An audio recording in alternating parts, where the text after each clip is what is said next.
May dala kaming bag. Alam nyo na, sana naman kaya makakapunta itong mag-asawa na. Siya nga pala, congrats kay Bunso!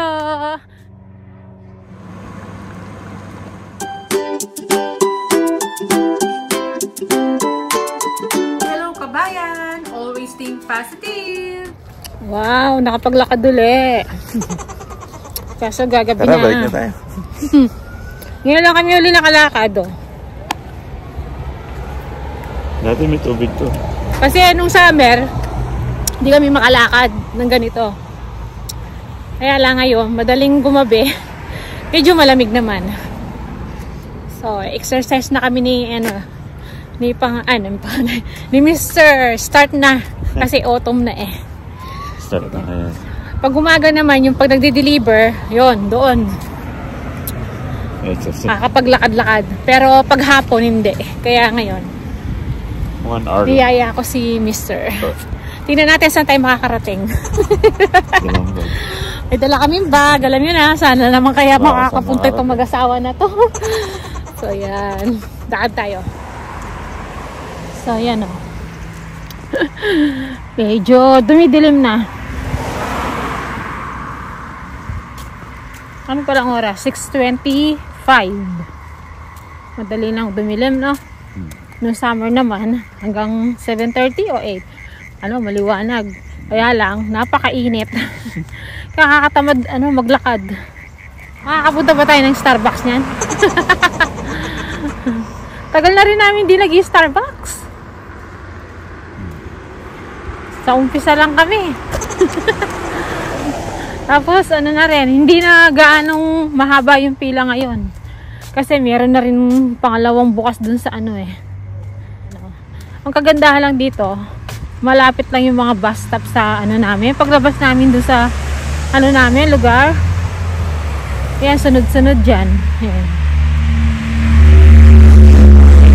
Oh, kaya si Bunso, madali na lang sa kanya. Nakakapasakay siya ng bus. Paglabas sa bahay, lakad lang siya ng ilang minuto.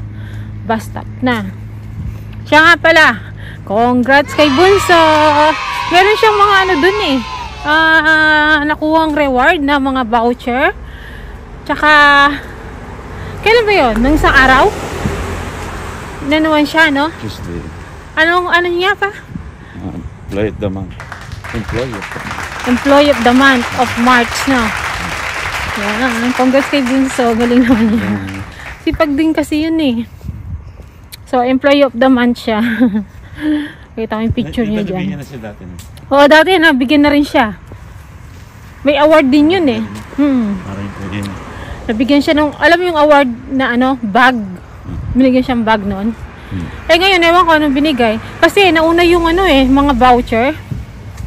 Kaya sabi ko kay Mr. dalhin niya pag pumasok siya. Pag sinusundo niya si Bunso sa McDo, pwede niyang gamitin yung mga voucher. Sayang. Tigpa $5 pa naman yun. Dalawa yan, oh. Isa pa yata, eh. Tapos, ngayong, baka may gift din niya kasi siya yung employee of the month ng March.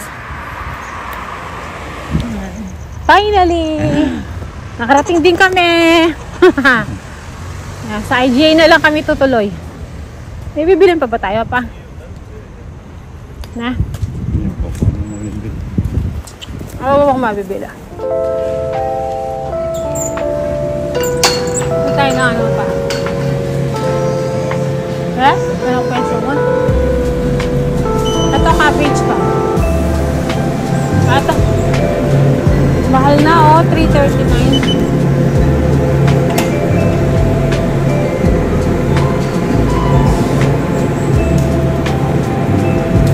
Isa lang ba?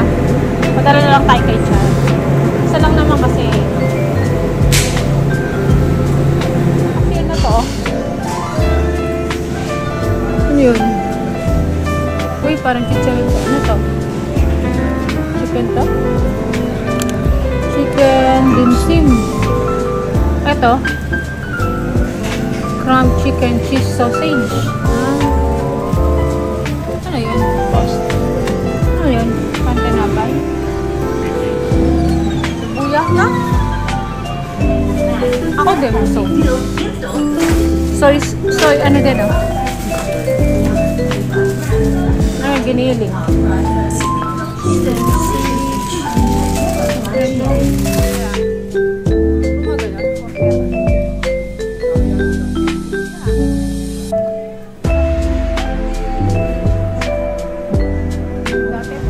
yan, nakabili lang tayo ng konti. Yung mga gagamitin ko lang. Pang sahog-sahog. Oo, ayan. May dala kaming bag eh. Lakad tayo uli, pauwi. Ayan, maraming ano dito, kainan. Yahoo! Lapit na kami. Ayan o. So may bus stop o. Diyan sumasakay si Bunso. Ayan o, may bus pa. 518. Malapit na tayo sa bahay. Ang sarap maglakad. Medyo mahangin eh. Kaya okay naman. Ay. Oo. Ganun dati pag summer, ganyang oras, ang init. Oo. So, yan. Dito na lang tayo dun sa bahay. So, yan. Dito na tayo. Wala na yung mga Christmas lights natin. Ito na lang sa kapitbahay natin. Yung sa puno. Pero yung... Nagdilig. Oo. Nagdilig sa atin, ah. Yung halaman natin, wala nang Christmas lights. Ayaw na kasing umilaw. Tinanggal ko na. Ay, nagdilig pala. Oh. So, yan. Dito na tayo sa bahay. Wala ko nalaglag yung ko. So, hindi ako agad nakapag-haul. Konti lang naman yung binili namin. Ang ano lang talaga namin ni Mr. makapaglakad. Yun. Kaya, doon kami dumiretso sa may, IGA. So, kung saan yung may Starbucks, malapit doon. Si Mr. ayun o, nakahiga na, nakatulog din. Ako din. Pagdating namin kasi, pinahinga lang namin yung mga paa namin, tsaka Tapos yun, naidlip din pala ako. So, yan, ngayon lang tayo. Ito yung ating nabili, yan, dishwashing liquid. Bumili ako ng toothpaste. Isa lang kasi meron pa dyan. Tapos ito, cheese pang sandwich. Tsaka ito, freezer bag. Bumili ng pang snack si Mr. Tsaka ito lang, dalawang Chinese cabbage. Hindi ako nakapagbiling kay panganay eh. Ayan, dalawa. Kasi baka maglomi tsaka ako, pansit sa isang araw. So, yun. Yun lang naman binili namin. Oh. Ano lang yan? $28 something. O, diba? At least nakapaglakad-lakad tayo. Tapos, ito nga, importante sa akin kasi to.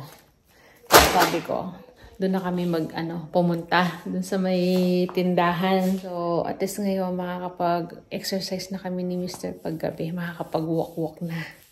So, yan. See you na lang mamaya or bukas. Hello! Good morning! Ayan, tuloy natin vlog natin. Diba kagabi, nung naglakad kami ni Mr. Tapos nag-haul. Hindi ko na na-tuloy. Kasi nga, tutulog na kami. So, yan. Baon ni Bunso. Bali, yung natitirang barbecue chicken, tsaka nilagyan ko ng ham. Yan, pinagsama natin. So, gagawin natin siyang parang, burritos. So, yan, parang, sa atin parang shawarma style. Ibabalot ko lang dito. Magbabaon siya kasi naging, yung schedule niya, naging 6:30 ng umaga ngayon. Dapat, pa to mamaya. Kaya lang, pina-early duty siya. So, yun, pumayag naman siya. Ang uwi niya, ano bang oras yung out niya? Alas 12 yata o 12:30. Kaya sabi niya, magbaon po ako. So, yan. Yan ang ko sa kanya. So, si Mr. naliligo na, si Bunso, ayun, nagbibihis na. Sabay silang alis. So, alas 6 pa lang, alis na si Mr. niyan. Kasama si Bunso kasi hatid niya eh. So, yan, balot lang natin to. So, yan na siya. Nabalot na. Kaya lang, maliit yung ating yung pang sandwich bag. Naubusan na ako nung isa eh. Ito yung nabili sa IKEA to. Maliit pala. So, supot na lang natin dito. Yan, may supot pa tayo. Tapos, ilagay natin to. Yan. At least may baon na si Bunso. Alam niyo ba kaya ganito yung binabalot ko kay Bunso? Ayaw nang nagdadala ng baunan yun, tsaka yung may kubiertos, yung may kutsara, tinidor, hindi, ayaw niya. So ito, ginagawa lang yan. Pinapangus nga, ang tawag doon, pinapangus lang ba niya? Parang kumakain lang siya ng shawarma style or burritos. So yan, balot na lang natin doon. Yan na, diba? Ang ulam pala ni Mr. ngayon, niluto ko, ayan. Adobong sitaw. Mas marami pa yung sahog. Yan. Nilagyan ko lang ng giniling. Kasi isang tali na lang yung sitaw. Kasi yung isang tali, di ba, niluto ko sa kare-kare. So, ito naman, ginawa kong adobo. Yan ang baon ni Mr. Tsaka yung natitirang chicken doon. Ayan. So, yan, ligpit lang natin dito. At yung aking mga sinampay kagabi, ayan, nandun pa. Lalabas natin. Madilim pa kasi eh. Ibang oras? 5:20. Ayan o. Madilim pa. Mahaba na kasi yung ngayon. Gabi. Oh, madilim pa. Wala pa. Diba? Kung dati-dati, pag naglalakad ako nagdi-deliver, ganyang oras, alas 5. Kaya lang. Ano na ngayon? Madilim. So, ayan. Dito ko lang nilagay kagabi yung mga medyas. Isasampay din natin. Ayan. Hindi ko na nailabas kagabi. Kasi nga, madilim na sa labas. Tsaka malamig. So, yan. Ligpit lang po tayo dito. So, yan. Katapos ko lang mag-garden. Taas na yung sikat ng araw. So, yung mga nilaban ko kahapon, ayan, nakasampay na. Ayan na.